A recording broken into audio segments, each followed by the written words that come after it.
Hello friends, ನಾನಿವಾಗ ನೀರು ದೋಸೆ ಹೇಗೆ ಮಾಡೋದಂತ ಹೇಳ್ತೀನಿ ನೋಡಿ. 1 ಲೋಟ ಅಕ್ಕಿನ ಚೆನ್ನಾಗಿ ಒಂದು 6 ಗಂಟೆ ನೆನೆ ಹಾಕಬೇಕು. 2 ಸಲ ವಾಶ್ ಮಾಡಿ ನೀರಲ್ಲಿ ನೆನೆ ಹಾಕಬೇಕು. 6 ಅವರ್ ನೆನೆ ಹಾಕಬೇಕು. ಎಷ್ಟೊತ್ತಿಗಾದರೂ ನೆನೆಸ್ಬೋದು ನೀವು. ರಾತ್ರಿ ನೆನೆಸಿದ್ರೆ ಬೆಳಿಗ್ಗೆ ಇದು ಮಾಡ್ಕೋಬೋದು. ಈ ಥರ ನೆನೆಬೇಕು ಅದು. ಆಮೇಲೆ ಮತ್ತೆ 3 ಸಲ ವಾಶ್ ಮಾಡಬೇಕು ಫ್ರೆಂಡ್ಸ್, ಚೆನ್ನಾಗೆ ನೋಡಿ. ಈ ಥರ ವಾಶ್ ಮಾಡಿದ್ದೀನಿ. ಇವಾಗ ಇದನ್ನು ಒಂದು ಮಿಕ್ಸಿ ಜಾರಿಗೆ ಹಾಕ್ಕೊಬೇಕು ಫ್ರೆಂಡ್ಸ್. ಇದ್ರ ಜೊತೆಗೆ ಸ್ವಲ್ಪ ಉಪ್ಪು ಸೇರಿಸ್ಬೇಕು, ರುಚಿಗೆ ತಕ್ಕಷ್ಟು ಉಪ್ಪು. ನಾನು ಸ್ವಲ್ಪ ತೆಂಗಿನಕಾಯಿ ರುಬ್ಬಿಟ್ಟಿದ್ದೀನಿ. ಇದೊಂಥರ ಟೇಸ್ಟ್ ಬರುತ್ತೆ, ಸ್ವಲ್ಪ ಹಾಕ್ಕೋಬೋದು. ಆಮೇಲೆ ರುಚಿಗೆ ತಕ್ಕಷ್ಟು ಉಪ್ಪು ಹಾಕಿ ಇದನ್ನು ನುಣ್ಣಗೆ ರುಬ್ಕೋಬೇಕು. ನುಣ್ಣಗಂದರೆ ಯಾವ ಥರ ಹೇಳ್ತೀನಿ ನೋಡಿ ಫ್ರೆಂಡ್ಸ್. ಇವಾಗ ರುಬ್ಬಿದ್ದೀನಿ. ಇದು ನೀರು ಸರಿಯಾಗಿ ಹಾಕ್ಕೊಂಬಿಡ್ಬೇಕು ಚೆನ್ನಾಗಿ ನೋಡಿ. 1 ಲೋಟ ಅಕ್ಕಿಗೆ 6 ರಿಂದ 7 ಲೋಟ ನೀರು ಹಾಕಿದ್ರೂ ಹಿಡಿತದೆ. ನೀವು ಹಿಂಗೆ ಹೇಗೆ ಮಾಡಬೇಕು ಅಂದರೆ, ಈಗ ನೋಡಿ, ಇದಕ್ಕೆ ಅಂಟ್ಕೋಬಾರ್ದು. ಈ ಥರ ನೋಡಿ, ಹಿಂಗೆ. ಆವಾಗ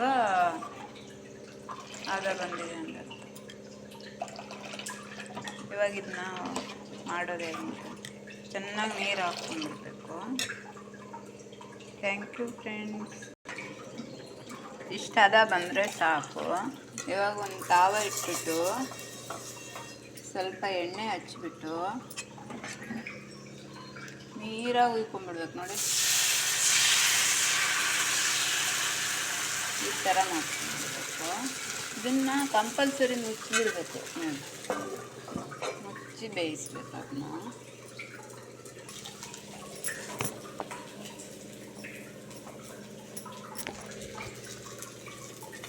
ಬೇಕು ಅಂದರೆ ಉಲ್ಟಾ ಹಾಕ್ಕೋಬೋದು, ಇಲ್ಲ ಅಂದರೆ ಹೀಗೆ ಮಾಡ್ಕೋಬೋದು. ನೋಡಿ, ನಾನು ಮಾಡಿಟ್ಟಿದ್ದೀನಿ ನೋಡಿ.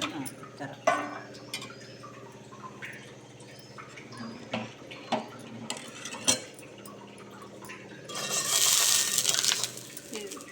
ವಿಡಿಯೋ ಇಷ್ಟ ಆದರೆ ಲೈಕ್ ಮಾಡಿ, ಶೇರ್ ಮಾಡಿ, ಸಬ್ಸ್ಕ್ರೈಬ್ ಮಾಡಿ. Thank you. ಇದಕ್ಕೆ ಚಟ್ನಿ ಮಾಡಿಕೊಂಡು ಚೆನ್ನಾಗಿರುತ್ತೆ. ಇಲ್ಲ